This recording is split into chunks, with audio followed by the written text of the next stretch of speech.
Very warm welcome and good evening to all the participants to the webinar on ESG key terms, Mehta, organized by Mehta and Mehta CSR Advisory. So we have along with us our Mr. Deepener Kumar Dev, Mr. Sudhakar Saraswatula, and our presenter, Ms. Dolly Thakker. Ronak, I will just share the introduction PPT. You're not able to share, why can't you yourself read that? Yeah, that's what. So Mr.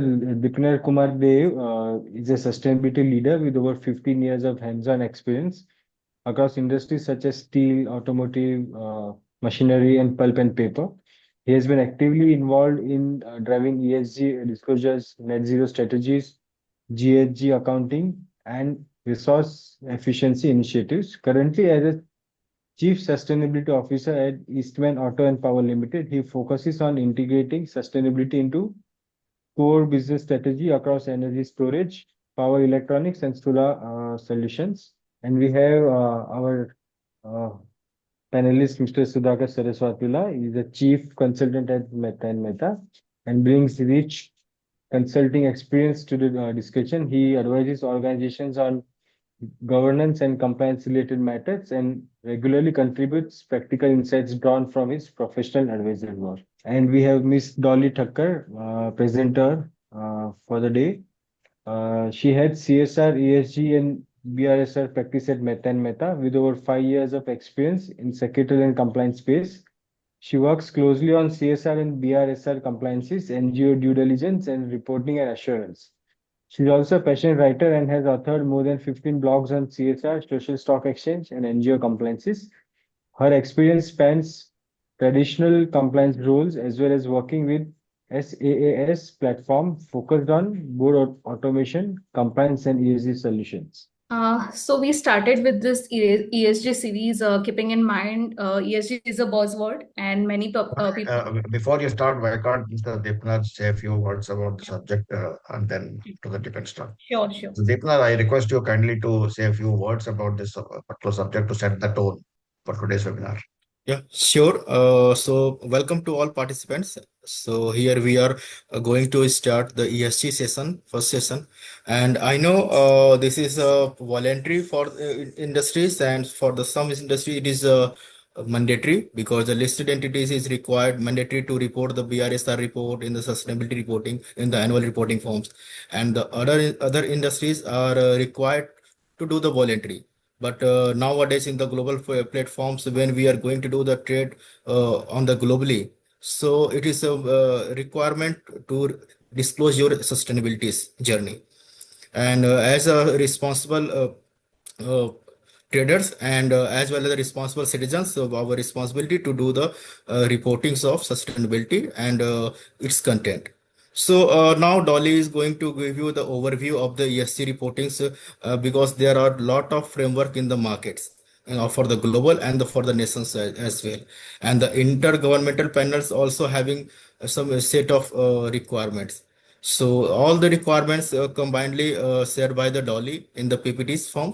And whenever you face any difficulties or any explanation and how we can incorporate in our organization, so we can feel free to ask during the presentation as well and the end of the presentation also. Okay, thank you, and over to you, Dolly.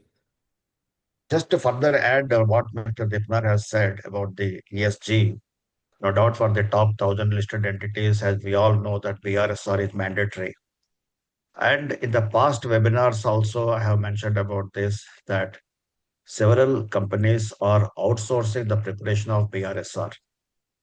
Because most of the times it happens, one of the reasons when we interact with the company secretaries or the compliance officers, what they say is that they don't have the bandwidth to prepare the BRSR as such. That's why they're outsourcing it. What is the bandwidth? It is not like that the bandwidth, it requires a separate bandwidth as such, but the only thing is that across the organization, the sensitization of the BRSR reporting is very essential. So the compliance officer may have to organize some kind of training programs in their respective organizations, emphasizing the importance of BRSR reporting. At the same point of time, the compliance officers also have to realize and recognize that you may be outsourcing it, but the end of the day, you have to take the ownership of the document what you are publishing, because this is part of the annual report. And anything part of the annual report, anything goes wrong, it is the entire board as well as the KMP is all responsible for that. In addition to that, as per Regulation 6 of the listing regulations, it is a compliance officer whose responsibility is to discharge and to comply with the listing regulations as envisaged. Because of this, it is very important for the company secretaries and the compliance officers to understand the importance and significance of ESG. In fact, in the last 2, 3 webinars before, I have mentioned about this, that several times we give importance to environment because we know some kind of a pollution of air, pollution of water.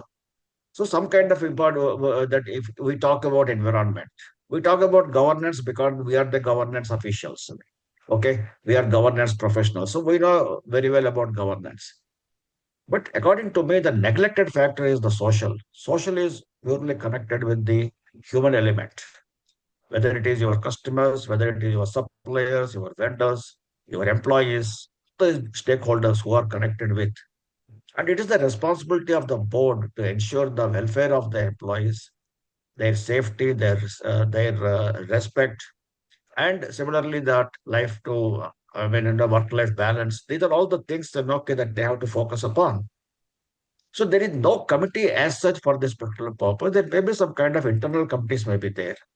Some people say that NRC committee is supposed to do this, but if you see the Companies Act or listing regulations, NRC is only to select the senior officials of the organizations or the director's appointment, and also they have to organize some kind of a due diligence and they have to recommend their appointment to the board. Similarly, NRC has to also devise a remuneration criteria and a remuneration policy. But the safety aspect of the people, or the, okay, right across the, as I mentioned, the human element, it is not the wholesale responsibility of the NRC. In fact, recently in one of the forums, I was mentioning that the days are not very far, where SEBI is going to mandatorily mandate all the listed companies, at least if not everyone, maybe top 500, top 1,000 listed entities, to also constitute an ESG committee, which is very, very essential.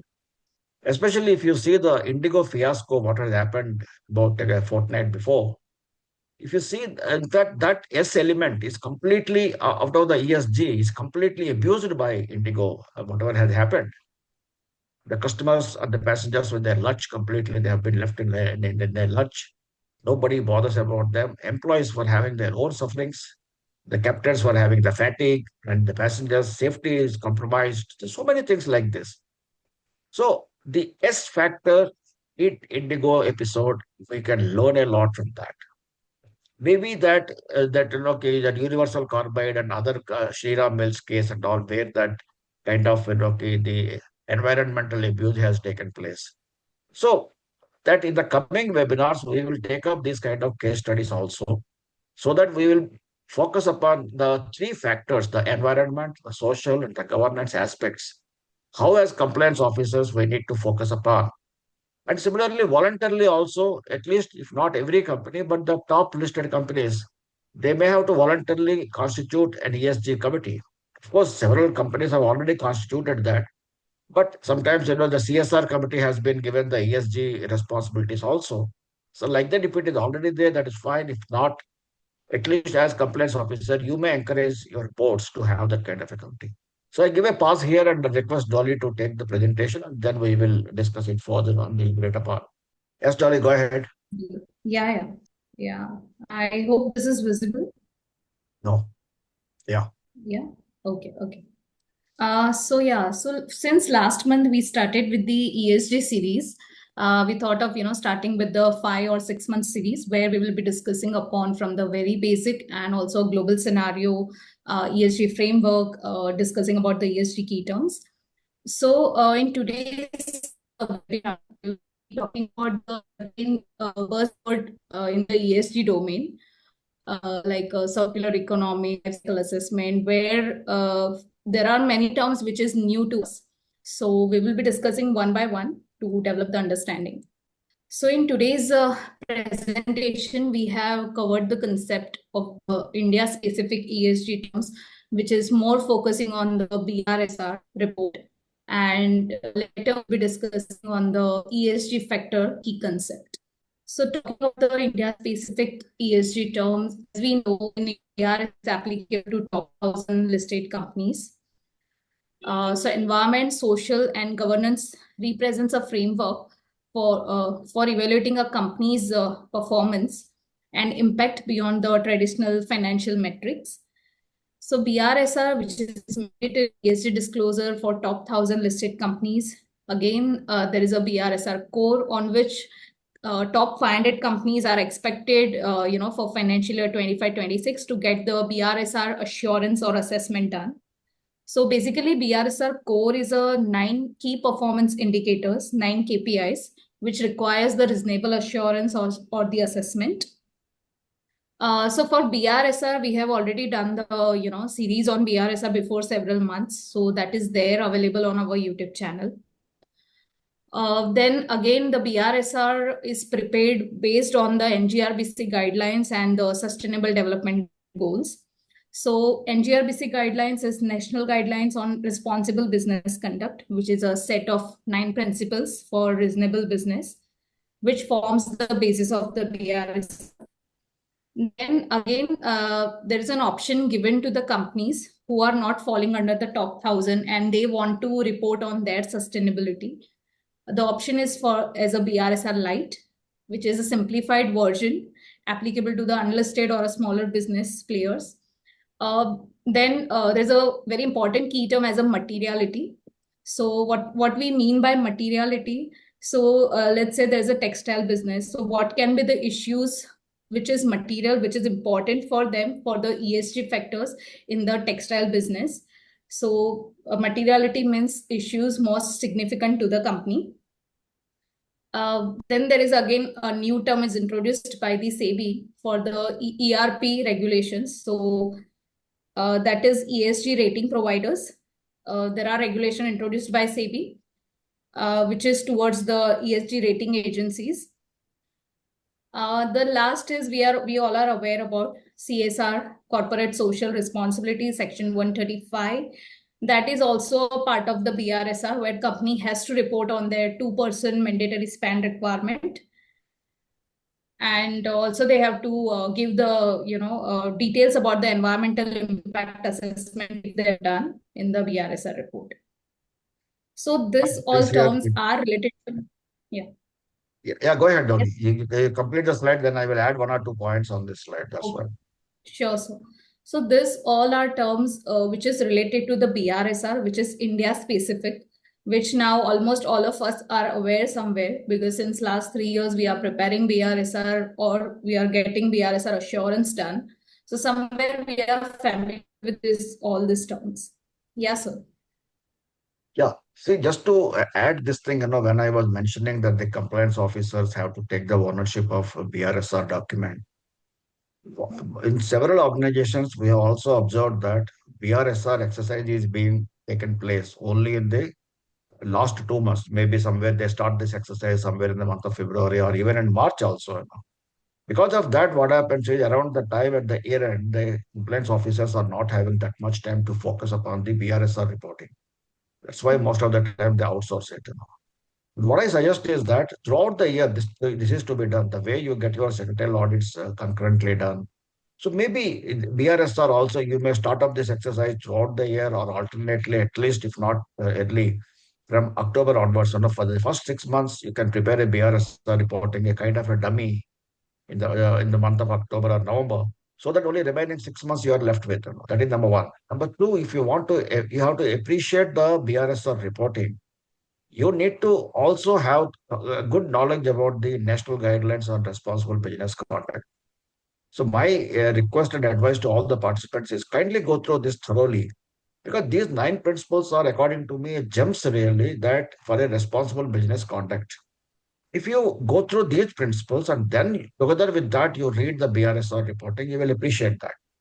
Unless until you are able to appreciate the BRSR, you will not be able to appreciate BRSR core as well as BR assurance and other things. Because even if you want to get the ESG rating, depends upon your BRSR reporting only. So now let's start with the ESG key concept. First is environmental factor, where the very familiar term carbon footprint. So the carbon footprint is basically refers to the total greenhouse gas emissions generated directly by an organization, product, service, or activity. It is measured in CO2e, which just a second.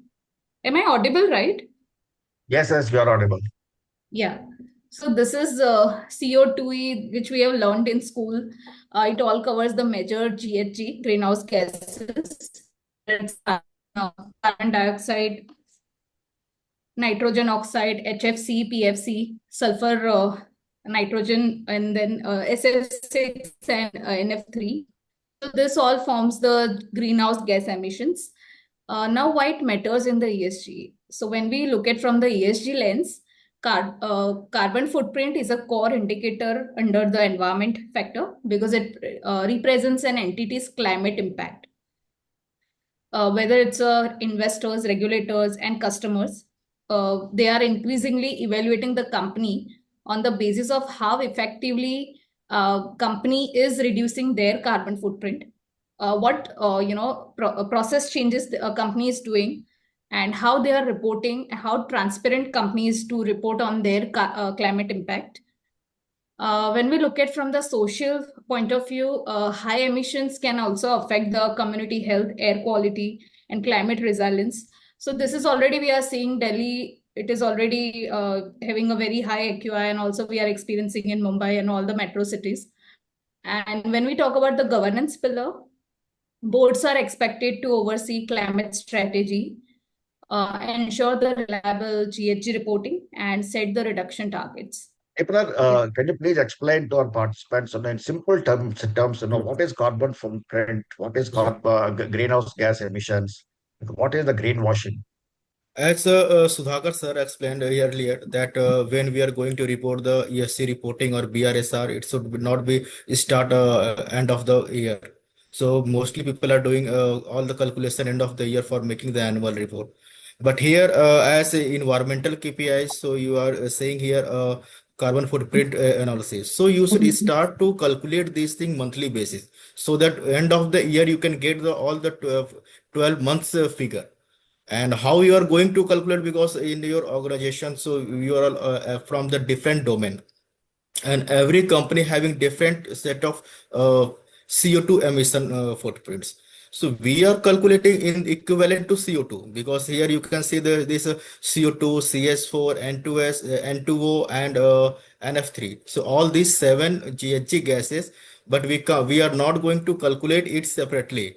So that's why the global warming potential value is different for each and every 7 GHG gases. So based on the global warming potential value, you have to calculate all these GHG gases in form of equivalent to CO2.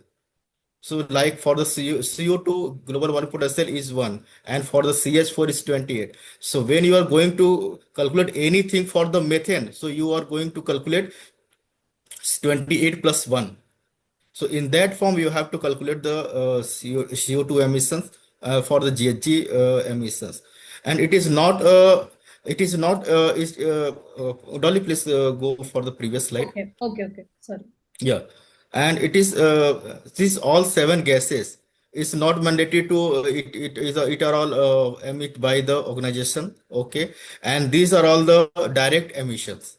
So always CO2 emission for the when you are going to calculate for the scope 1, it's a direct. For the scope 2, it's the indirect, and scope 3, it's again indirect. But the ownership is vary for the scope 1, scope 2, and scope 3.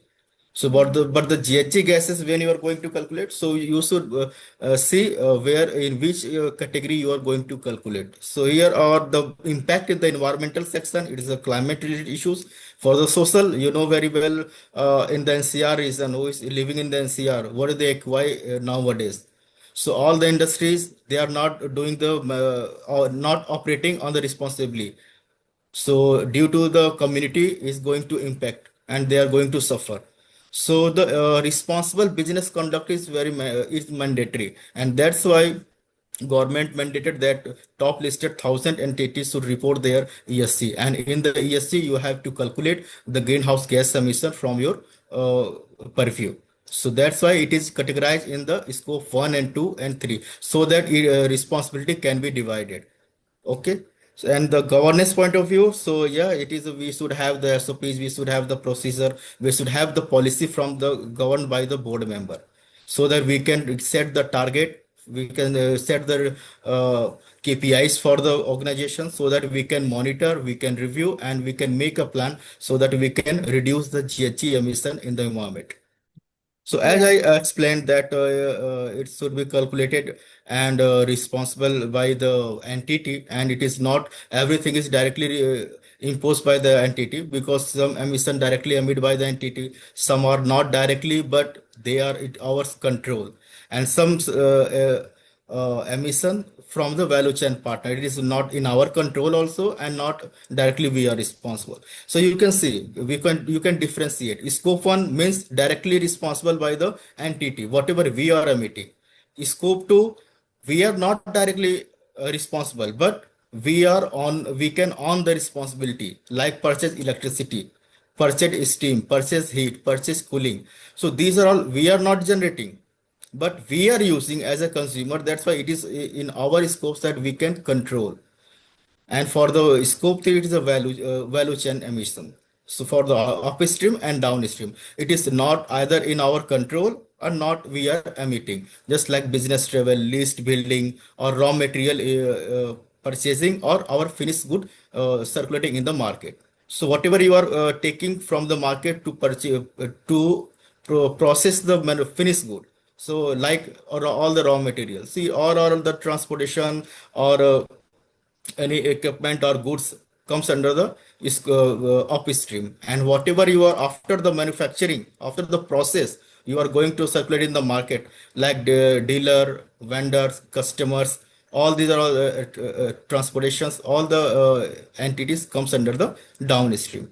So in this upstream and downstream value chain partners, it is not in our hand, and also we are not directly responsible. But even though we should calculate it, and we can set the targets, and also we can choose the responsible and the green value chains partners. So the like green logistics. So green logistics means we can shift from this petrol diesel vehicle to the CNG, or on the others electrical vehicle. So in that way we can take the initiative, but it is not in our hand. So these are all the concept for the categorizing the GHG gases emission in scope 1, scope 2, and scope 3. And there are the guidelines also. Nowadays, for the top 1,000 entity required to mandatory, it is required to report the scope 1 and 2. And scope 3 is the leadership. Sorry, in the leadership category. So we are nowadays we have legislation to be prepared for the scope 3 reporting. But yeah, government set a target by 2029, every top 1,000 listed entities should report the scope 3 as well. So we have some time for the scope 3, but nowadays scope 1 and 2, it is a mandatory, and we have to disclose in our annual report. So moving onwards, there's another keyword, net zero. So again, net zero is the state where the amount of greenhouse gases released into atmosphere by human activities is balanced by amount removed from the atmosphere.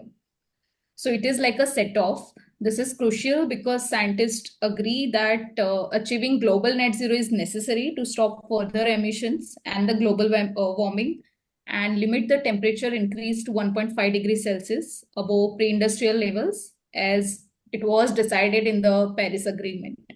So what can be the approach? Approach can be first to reduce the greenhouse gas emissions, scope 1, 2, and 3. Second would be the carbon removal or neutralization of residual emissions. This involves counterbalancing any unavoidable residual emissions by permanently removing an equivalent amount of the GHG from the atmosphere. Now, this can be done via reforestation, planting a new forest, restoring ecosystem that naturally absorb carbon like wetlands and mangroves, carbon removal project, carbon capture and storage, which captures the CO2 from the industrial sources before it enters the atmosphere. So there are various processes, and we would say systems to remove or reduce the greenhouse gas emissions, to meet this net zero target. Mr. Deepener, would you like to add on anything over here? So here, net zero. So sometimes we are confused about this net zero and carbon neutrality. Sometimes people are doing approach for the carbon neutrality and net zero. So net zero is basically whatever we are emitting in our process and whatever carbon material available in our facilities.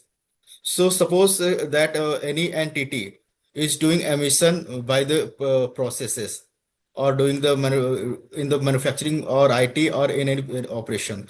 So in this operation, whatever they are emitting, they can set a target and they can use the initiatives or any technical approach, and they can reduce this carbon emission, whatever they are emitting above their business entity. It is a net zero, it is a balancing their carbon emission from the operation. But carbon neutrality is a long-term process, and it is go beyond that. Because net zero, you can do the equivalence, like 50-50, whatever we are doing, so we can reduce it. So it is a balance, no loss, no profit. But carbon neutrality, it is the approach that we have to reduce the carbon emission. Okay, so in this carbon, in the net zero, so we can, very well, a lot of industries and other countries also taking the net zero target by 2030. And so carbon neutrality by the 2070, 2050, 2045. So that's why, because you can balance the carbon emission by 2030, but for the carbon neutrality, you require a long-term time. So that's why, so net zero, we need to reduce the carbon, we need to reduce the GHG gas emission, and and we have to prevent that preventive approach to reduce the 1.5 degree centigrade global warming. Okay, so that's why every countries have taken the target. Our India also having NDCs, so nationally determined contribution target, and in this target we have taken 2070. Okay, so by the 2070 we have to be the carbon neutral, and net zero is a 2045. So it is a difference, because we know our civic behavior over the people and over the community. That's why we have taken the long-term target, and slowly we are doing this. And you know very well, in the multiple forum, you heard that we are going to achieve the 500 gigawatt renewable energy by 2030. So in the emission point of view, our nationally determined contribution for the net zero achieving in the journey of net zero achieving, India taken this target. So we have to achieve 500 gigawatt renewable energy in form of solar, in form of wind, in form of hydro. So by any form, we have to generate the 500 gigawatt renewable energy by 2030. So this is our net zero target by the India for the emission point of view. So moving onwards, circular economy. So basically, circular economy is an economic system where the product will be generated and then eliminate the waste, keep resource in the use for a longer, which is sustainable. Also increase their efficiency and regenerate natural systems, which leads to the lower the GHG emissions. So in simpler words, it means that you will make a product which will be more sustainable, and at the end use, it will be, it can be repaired, reused, and recycled. So instead of traditional linear economy where take, make, use, and dispose, it follows the closed loop approach: reduce, reuse, recycle, refurbish, remanufacture, and recover. So so again, the companies are supposed to report on this, in their ESG report for the circular economy. Then again, there is another concept of the climate risk. It refers to the potential negative impact of climate change on the ecosystems, the economy, society, organizations, operations, supply chain, financial performance. It involves physical risk, where climate risk arise from the physical changes in the environment, heat waves, rising sea level, which we are experiencing already. Transition risk arises from the process of adjusting towards a lower carbon economy, often driven by policy, technology, or market changes. And there is another risk as a liability risk, where risk of legal action being taken against the companies or the government if they are not, complying with any compliances related to the environment law. Yeah, so circular economy, when you're going to report this BRSR in the principle number 6 into the environmental section. So where you have to report the waste generated in form of non-hazardous and hazardous waste. But every waste having some cost and some price. If you are going to waste to best in this model, so as explained in the sixth waste reduction processes, reduce, reuse, and recycle, refurbish, remanufacture, and recover. In this way, you can monetize your waste, because sometimes we are only generating and disposing to the recyclers. We are generating or sending for the disposal. But if you are going to follow this approach, so you can again reuse in your process, or you can remanufacture, or you can make the byproducts for the markets. So you can monetize your waste. So in this circular economy, you can generate and recirculate all the processes and waste into the manufacturing processes.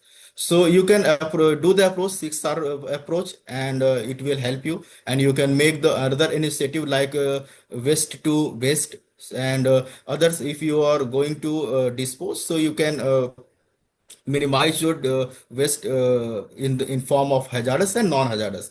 But you have to use this 6R approach, and you can monetize your waste.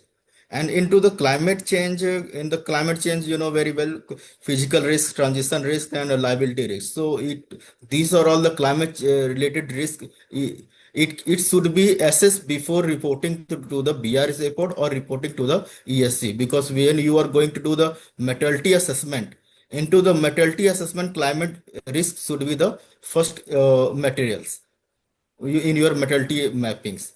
So because when you are going to make any production, or you can start any businesses, so in this businesses having some environmental impact, like very well, if you are located in the sea beach area, or you are located in the Uttarakhand or in the Himachal Pradesh, so landsliding and other things are there, and snowfall also are there. So you are not going to, it is not good for the businesses. But for the pharma industries, low temperature is good. So that's why business to business these risks are vary. All the climate related issues are not impactful for the all business, like cement mining business, pharmaceutical business, or automobile. So every business having their on risk. So if when you are going to do the categorize the climate risk, so you have to see which risk is going to do the impact on your business. The physical risk, transitional risk, and liability risk. You can divide into these three parameter. So physical risk, very well, and transition risk, when you are going to do any technical changes in your operation. Suppose earlier you are doing any other operation or any set of other product manufacturing, but going forward you are going to change your productions, you are going to adopt a new technologies, or you are going to add some any other product. At that time, whatever transition risk are there, you have to incorporate in your risk assessment, climate risk assessments. Okay. And liability risk, same in that way. When you are going to change anything in your operation, so some legal compliances are there, and you have to address these legal compliances and any climate related these things. So you have to address and minimize the risk, because physical risk, it is a climate, purely climate, and traditional, it is a depend on your technology transfer or product deviation or others. And liability, when you are going to transform your business from one shape to another shape, so definitely you have to review your legal register based on the climate related issue. Okay, Dolly, continue. Thank you for a detailed, explanation on this. Yeah. Yeah. Yeah. So now let's talk about the energy efficiency. So basically, it's a cornerstone of the sustainability and a crucial topic for the climate action. Energy efficiency means using less energy to perform the same task. Example, to reduce the fuel consumption. If you are into transportation, you can use the better CNG, as Deepener has mentioned. Then doing the greenhouse gas emissions and save the cost. Second is about the renewable energy, solar, wind, hydro, geothermal, biomass sources. So in ESG, it will help to reduce the carbon emissions, cuts the dependency on fossil fuels, supports the net zero goals, creates a green job. Yeah. Support healthier communities, helps to meet regulatory renewable purchase obligations, encourages long-term clean energy strategy. When we talk about the water stewardship, which refers to the responsible use, conservation, and protection of the water resources across its operations, supply chains, and the communities. So ESG perspective, it improves to improve the water efficiency, reduce the fresh water withdrawal, ensure community has the access to the clean water, supports local livelihood like farmers, industry, households, to protect the ecosystem and biodiversity, compliance with discharge norms, groundwater regulations, and water audit, minimize the pollution and wastewater discharge. So basically, this is when we talk about the water stewardship, it is towards the responsible use of the water and to comply with the local water-related rules, and to get the water audit done, and also use the water in such a way that local communities and the farmers are not affected by it. Yeah. So So can I energy move on? efficiency. Yeah. Yeah, Anyone? yeah, continue. Yeah. Okay. So in the energy efficiency. So as I earlier told you that when you are going to do the GHG gas emission calculation, so efficiency is directly proportionate to the GHG emission into the environment. When you are going to reduce the GHG emission, definitely you are going to reduce the use of fossil fuels and the refrigerants. Okay, so and fugitive emission. So when you are going to reduce the fugitive emission and fossil fuels, so directly you are going to shift into the renewable energies, and your premises going to be the energy efficient, because it is directly proposed. If your premises is not energy efficient, it means you are consuming more energy.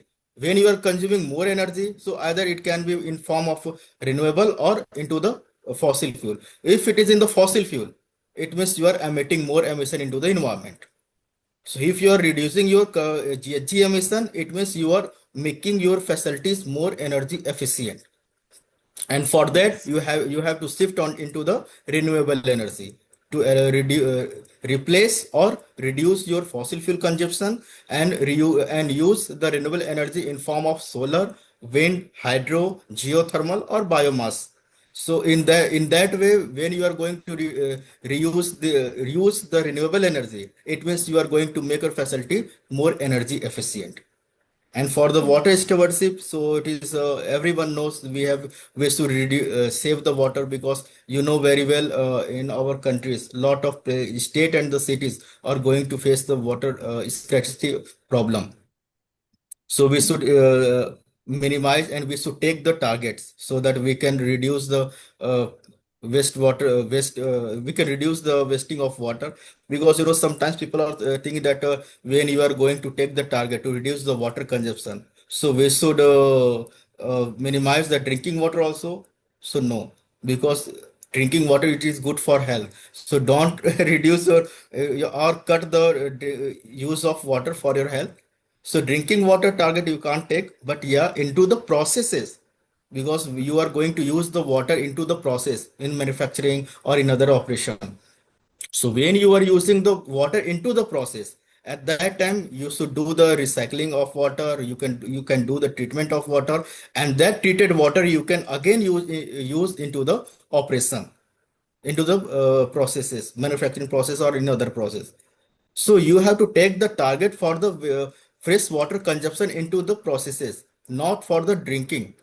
Drinking you can use, but for the processes you have to target, so you can reduce, or you can do the recycling or treatment of water and again use this treated water into the processes, so that you can minimize the fresh water consumption.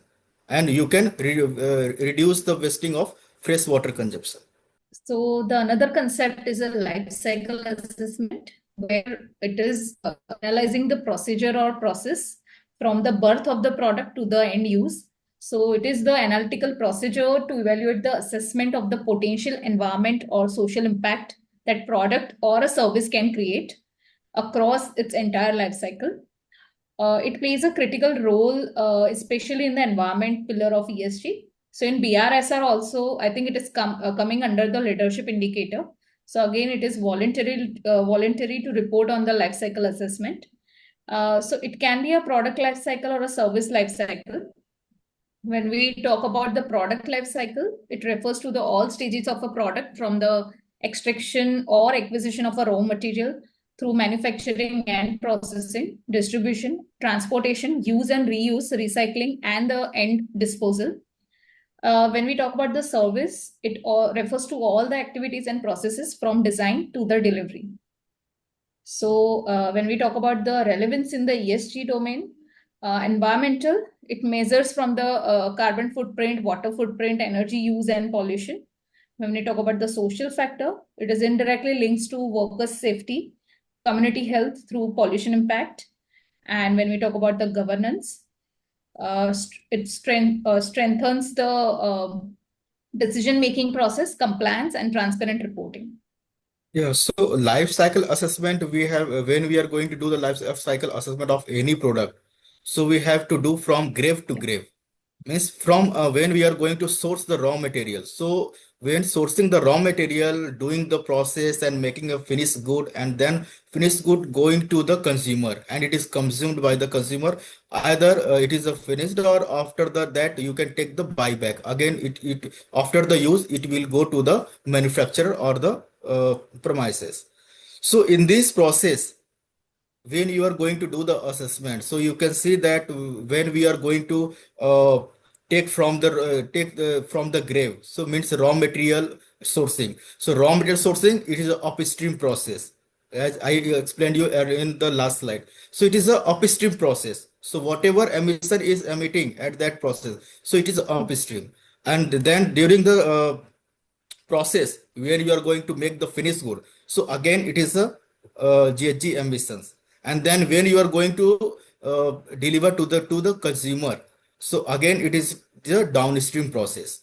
So upstream into the operation, and then the downstream. In these processes, you have to calculate the GHG emission in form of scope 1, scope 2, and scope 3. And then in the social point of view, yeah, it is we should do the manufacturing in responsibly, because so that it cannot to the harm for the community, because community is going to consume either in form of the service, other in form of the product. So product and services should be safe, and it should be safely consumed by the community. And it is a governance point of view, when we are going to deliver any products to the market, or we are going to source from the raw material, sourcing to the raw material. In these all forms, we have to follow the compliances, and it should be fair and ethical. So that's why we are reporting to the ethical trades contents also into the BRSR. So these are all ensured by the life cycle assessment. When you are going to do the life cycle assessment for the any product, so suppose any industries are producing multiple products, so they have to do the life cycle assessment for the each product, not only for the one product. And yeah, we can say that we are comply and we are doing the life cycle assessment. No, if you are producing 10 products, 15 products, we have to do the life cycle assessment of each life cycle assessment for the each products, and we have to declare into the annual report. So the last concept is about the biodiversity. So it refers to the variety of life on the earth, including animals, plants, and microorganisms, and the ecosystem they form. The business has to report on its operational impact on the ecosystem and the natural habitats. This refers to the factories and the plants locations. So doing the operations, whether they are taking care of the ecosystems built up around. So why biodiversity matters for the business? There is an operational risk, reputational risk, financial and regulatory risk. When we talk about the operational risk, it can be a loss of ecosystem due to the raw material, water availability, and supply chain continuity. When we talk about the reputation risk, increasing the laws on the conservation protected areas. When we talk about the financial risk, so again, if they are not meeting the operational and reputational risk, indirectly it comes on the financial risk. And when we talk about the regulatory risk, the companies, they have to comply with the various regulations which is built up for the biodiversity. When we talk about the animals and the Air Pollution Act. So again, there are a few examples of the biodiversity initiatives to reforestation or afforestation project, mangrove restoration for a coastal protection, wetland restoration, zero deforestation commitments, sustainable sourcing of raw materials, wildlife corridors, and around industrial sites. So when we talk about the biodiversity in the ESG reporting, companies are increasingly reporting on the location-specific impact on the sensitive areas, nature-related risk and dependence, habitat restoration programs, sustainable sourcing.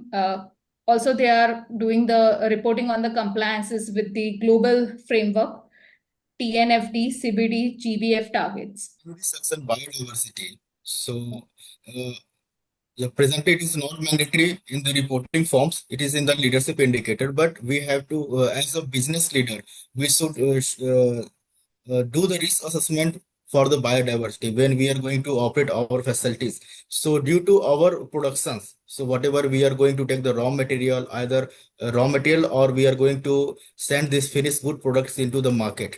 So in that way, any natural things or any planet lives. So if they are going to harm, so we should do the preventive measures so that we can prevent them. As I told you in the last slide that when we are going to do the life cycle assessment, so from grave to grave. So when you are sourcing the raw material, so sourcing from raw material, it means it can be form of anything, because we are going to do the mining, or we are going to harvest the any crops. So if you are going to harvest the crops, it sometimes we can do the forestry items also. So we have to check. It should not be the under the government or preserved things, because sometimes in the some states something is are there in the into the control of government, and it is illegal harvesting. So because natural habitats are living there, so that's why when you are going to operate anything, so we should do the assessment if we are not going to harm the preserved things. So any preserved item or preserved facilities are there, so we should avoid them, and we should not do the illegal harvesting or illegal mining, so that we can do the business responsibly. Again, when we are going to do the manufacturing, and then we are going to send this material to the market, and that way also we have to check, and we have to preserve the our natural habitats. So doing the assessment, for that we have lot of regulations, and we have some guidelines from the governments, from the forestries also, and from the MOEF also. So MOEF having the guideline that when we are going to do the or operate any facilities, so we have to do the risk assessment for the biodiversity point of view also, so that we can prevent the natural habitats. So far we got a good understanding through the explanation given by Mr. Deepener on the environment related key concept. Now let's understand towards the social key concept. First is about the human rights. When we talk about the human rights, which forms a critical component of the social factor in the ESG, they reflect an organization's commitment to respecting, protecting, and fulfillment of the fundamental rights of the individual across its operations and the value chain. So there are multiple issues which is involved in the human rights: discrimination at workplace, child labor, sexual harassment, grievance management. Now, why it matters in the ESG? So there is a, first of all, reputational impact. Violations can lead to the brand damage, penalties, and stakeholder distrust.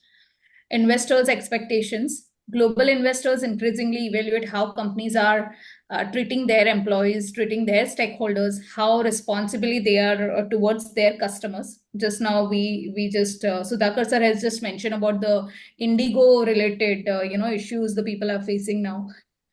When we talk about the regulatory pressure, frameworks such as UN Guiding Principle on Business and Human Rights, international level organizations, core conventions, and OECD guidelines, they set the expectations for the corporates to meet the behavior towards their stakeholders.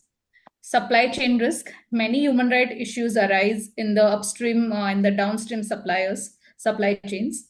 So this is the very crucial issue when we talk about the social concept. And on this, even in BRSR and even in the ESG report, companies has to report on how they are treating their employees and the rest of the stakeholders. So yeah, can we go move forward or? Yeah. So another concept is about the labor standards. Labor standards form a core part of the social pillar. So this is more towards the people working in the factories and the plant locations. This is towards the labor. And it refers to the policies, practices, and performance related to how organization is ensuring fair, safe, and equitable treatment towards their workers across the organization's operations and value chain. The labor standards, the companies are being judged on the form of whether they are giving the fair wages, reasonable working hours, facility to the disabled person, ethical recruitment, equal pay for equal work, health and safety, prevention of the forced and the child labor, respect unions and the worker representations. This is also very crucial factor in the social parameter of the ESG. Another is about the employee well-being, how companies are taking care of their physical and mental health, working hours, fair pay, financial wellness, whether companies doing any workshop or the training for the mental well-being of the employees. So companies are being judged from this crucial social parameter. Another topic is about the POSH. It's a prevention of sexual harassment of the women at the workplace, Act 2013. A mandatory compliance requirement in India. Within ESG, POSH is important for social and the governance pillars. It reflects a company's commitment to ensure the safe workplace, employee dignity, strong governance, ethics, and grievance system. So now when we talk about the POSH, there are key components for the compliances. Companies has to make sure to form a policy first, anti-sexual harassment policy with the clear definitions of sexual harassment, mentioning the scope, covering the employees, interns, contractors, visitors. There should be an internal complaints committee which should be formed, which is again mandatory for companies to form with more than 10 plus employees.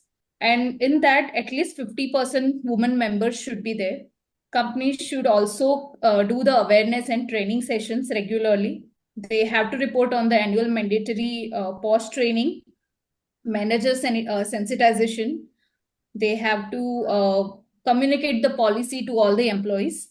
When we talk about the reporting and redressal, there should be a timely resolution of the complaints. Then there should be a confidentiality while they are handling the POSH related matters of any employee. Annual POSH report should be submitted to district officer. And companies are also expected to keep the record of the complaints received, again, confidential. And they have to maintain the ICC committee minutes and also training records. So that is the governance part for the companies to comply with the POSH regulation.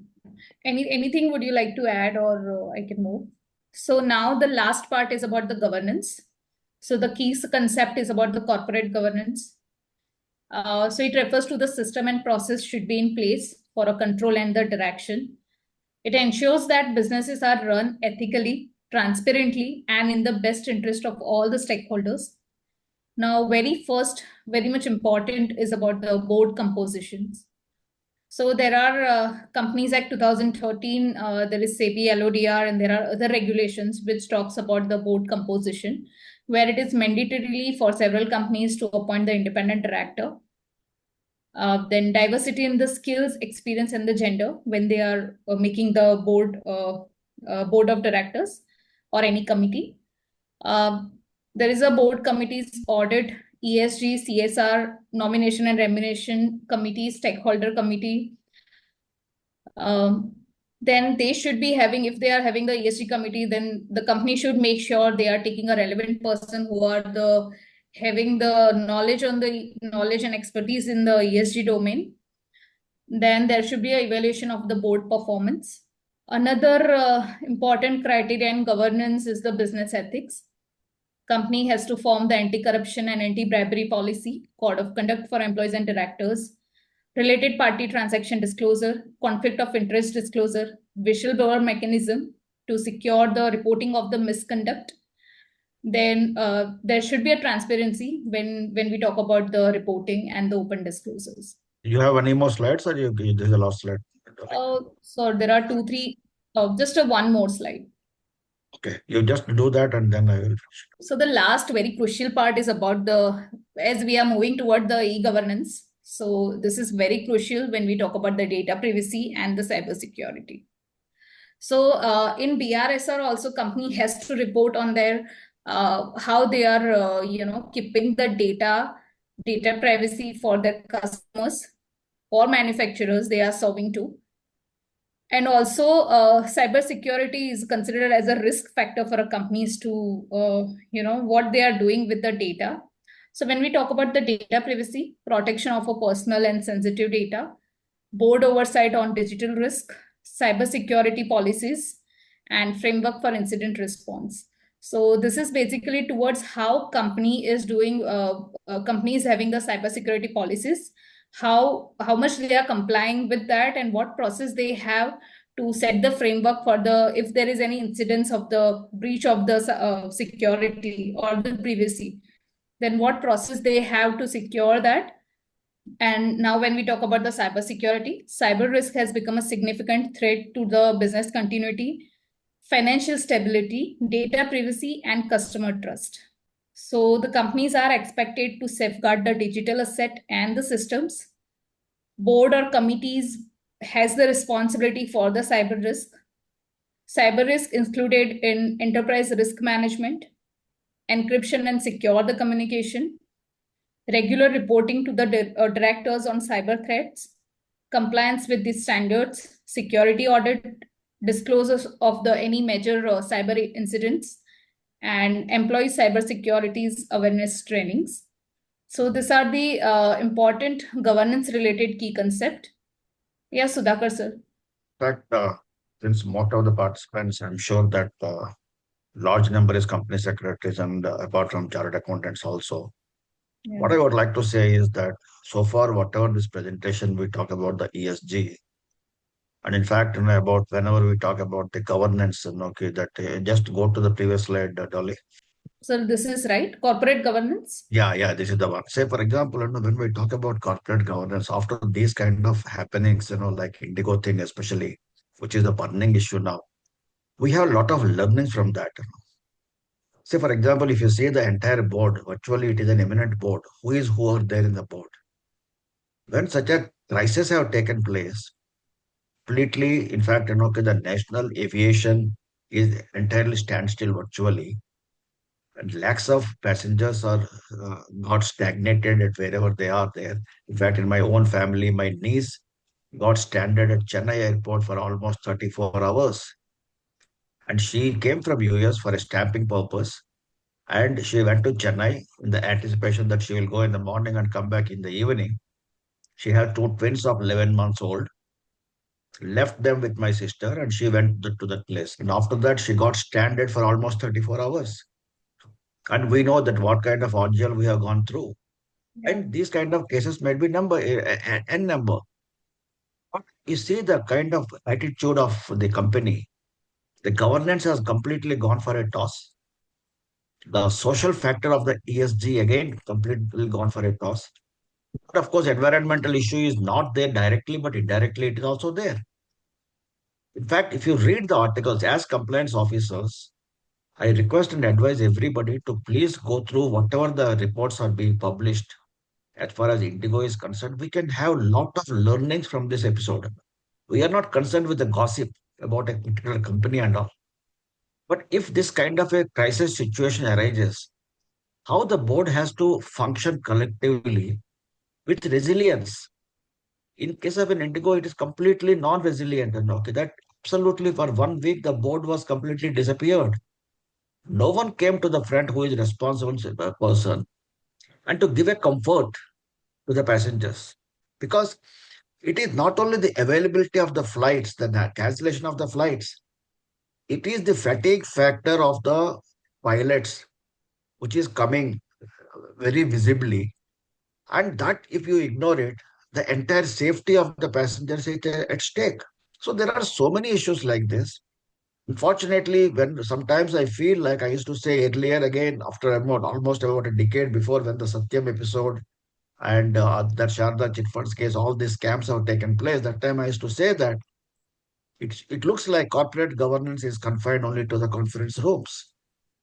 Again, when I am watching this particular thing for the past about 2, 3 weeks, I really sometimes feel what corporate governance we are talking about here.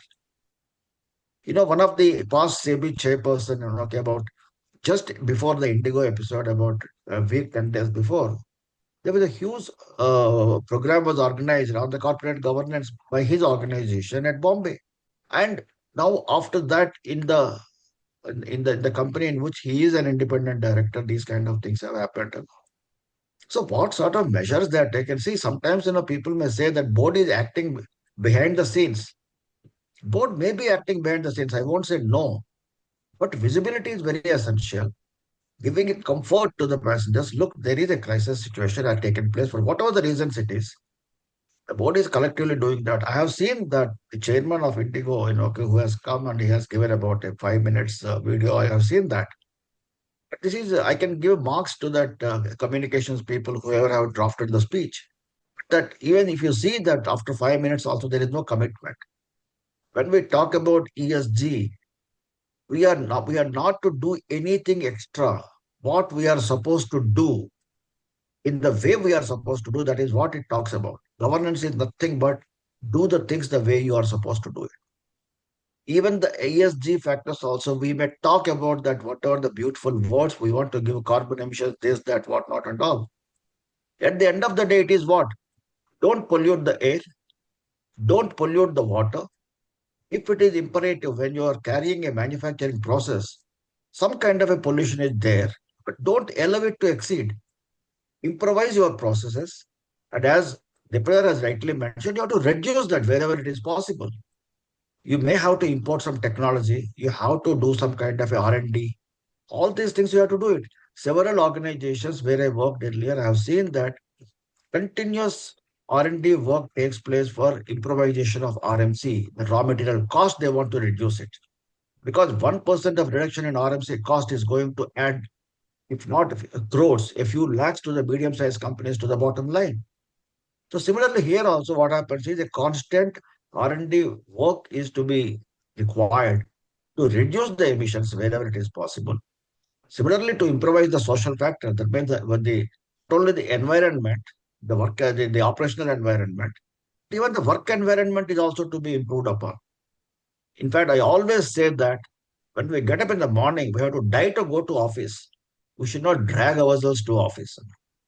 So that kind of an environment is to be created in the organization, giving a protection to the people, giving respect to the people, taking care of their welfare. And of course, at the same point of time, when all these things taken care, people will certainly deliver. Only you want deliverables, but not about the other aspects, then obviously today's whispers may be tomorrow's cries or day after tomorrow's what's called the shoutings. So these are to be ensured. And okay, this is what I want to say. Uh, yeah, anything uh, we can take up questions, or Mr. Deepener, would you like to add on anything before we take up some questions? No, we can take up the questions. Sir is rightly explained about the social and governance sectors. So it is good. Yeah. So we can take up the questions also. Yeah. Yeah, actually, we'll go I through think you them. have already I have answered. already answered There's nothing that comes, which are unanswered. In fact, there are very less questions. Okay, okay. Participants, would you like to ask any questions? You can put up in the chat box so we can take up. We still have 10 minutes. All queries on the chat box have been answered, unless we have some, Answered. live queries. Any clarity on what assessment means? I mean, in assessment or assurance. I mean, basically, the difference between assessment and assurance is something, candidates looking to ask. So as of now, SEBI has given just a clarification for the assessment to reduce the cost and ease of doing business for the companies. That is the only clarity is so far there from the SEBI.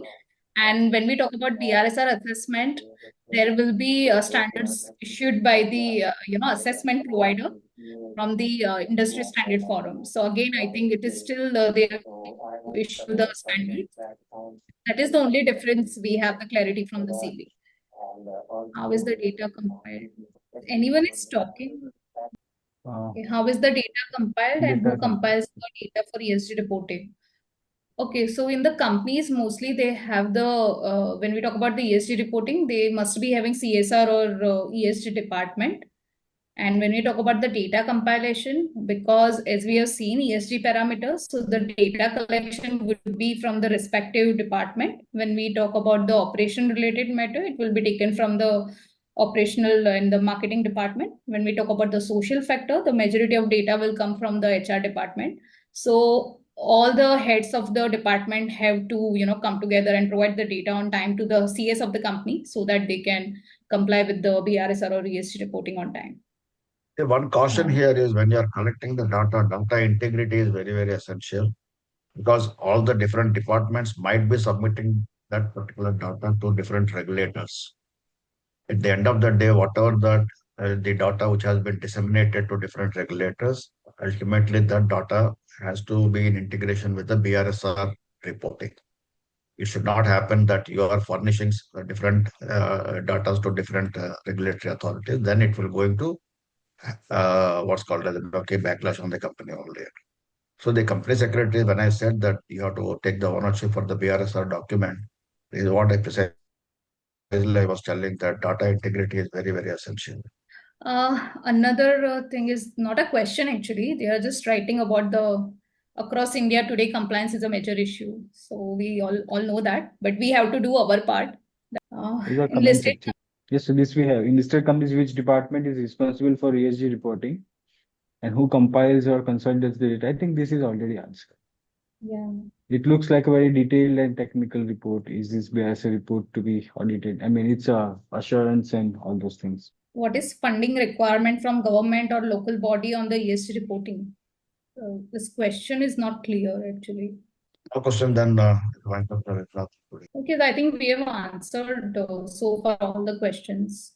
Okay, this question is someone in the government going through the ESG report? The BRSR report, if it is applicable, you have to submit to the both the stock exchanges. So yes, they are going through your BRSR report. If I only this And I thing, think don't underestimate the government authorities. And these days, they are having more tech savvy than of us. Whatever the information you are furnishing to them, that is all being recorded in the XBRL format, so that the departments are exchanging the information across. So don't underestimate them. And similarly, whatever the information you are disseminating, you have to be very, very careful. In fact, in the good olden days, we used to have that director's report. Of course, even now also it is there. You have to say that what kind of measures you have taken. Your 217(1)(e), we used to call it as in the good olden days, where we have to give that any technology you have imported, how much you have absorbed that, environmental, what sort of the energy consumption you are incurring, what the saving measures you are taking. All this information that definitely the ministry has taken that and then accordingly, because the policy decisions are taken according to the information what we are furnishing to them. Saying that, okay, whether anybody is reading the data, definitely they are reading the data. The government compiles this information, compiles this data based on which policy decisions are taken. And similarly, one question I could see that whether BRSR report is to be audited mandatorily by a statutory auditor. Statutory auditors need not do the audit. but assurance audit is very much required, and that who can do the assurance, whether it is a reasonable assurance or a limited assurance. I mean, and who are the people who are qualified to be assurance professionals? I think that if I'm not wrong, there is a guidelines out there for that. They can do the assurance. Yeah. Yeah, in addition to this, we know that we are reporting the BRSR reports into the XBRL format, and XBRL format is a machine learning language. So that's why when you are submitting the data on the exchange board site, so it is automatically run through the machine learning language.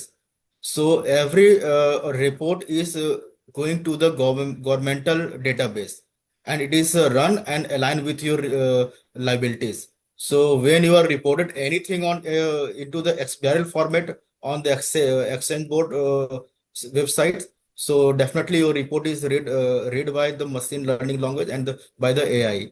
So if you are going to do anything wrong, so definitely your company secretary is going to get the notice, either in the environmental, for the governance, or into the social section. So that's why in the Company Act 2013, it is clearly mentioned, and into the LODR listing and obligation rule, clearly defined that whatever 9 principles are there, and leadership indicator and essential indicator. So you have to do the more focus, and your data should be accurate. So while reporting the BRSR, your data accuracy should be there, while assurance of the BRSR report, and when you are uploading the XBRL format. So if you are going to do any mistake, so definitely you will get the notice, because it is run through by the machine learning language and by the software, not by the manual, by the person. Because 1000 report, no one can go and read the BRSR report or annual report on the side, but machine can learn. Okay, so it is mandatory, and sir as suggested that, so it is well correct. Okay. So I think we can conclude the webinar, right?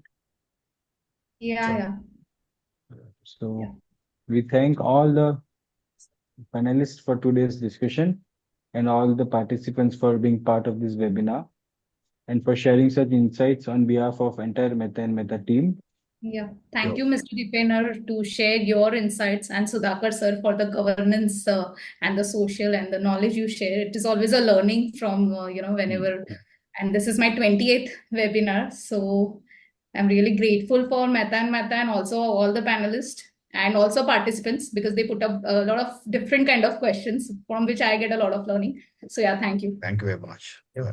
Thank you. Thank you. Thank you, everyone. Thank you.